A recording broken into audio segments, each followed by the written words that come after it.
Hello everyone, I'm Dr. Rachna and I used to practice as a psychologist. Now I'm sharing my experience in Diary of a Therapist with you all.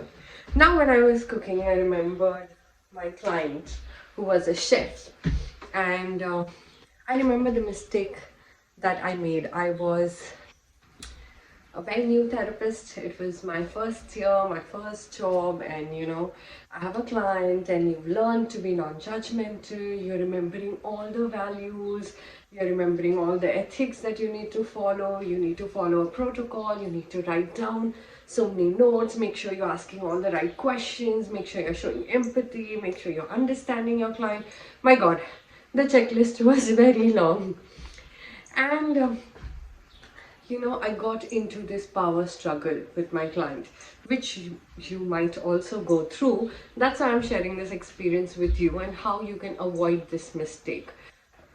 So this client kept talking about how hopeless he is, how life seems to be, like a dark tunnel, and it's going to be never ending, and it was a very difficult time for him. I did everything that was there in the book. I did show him empathy. I showed him, how I respect him. I understand his situation. I was trying to empathize. I was doing everything right. However, I went into this power struggle when I started saying, there is light. Of course, there is light. Everything is going to be fine. And then we got into this conversation where he kept talking about, no, it's not going to be all right and everything.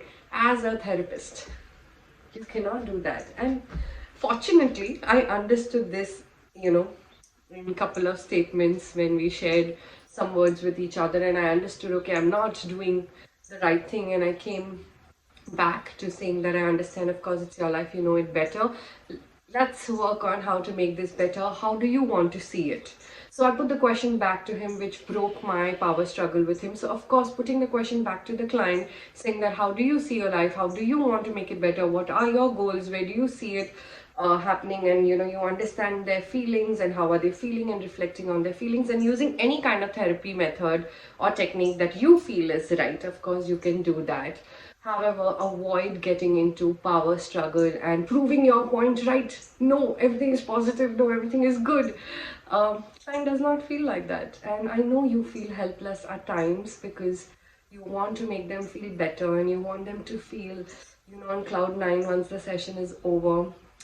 Unfortunately, it might not happen every time, and it can be upsetting. And if you feel that you're not able to disconnect from clients like that, please go and watch the video where I'm talking about how to disconnect from your clients and your profession.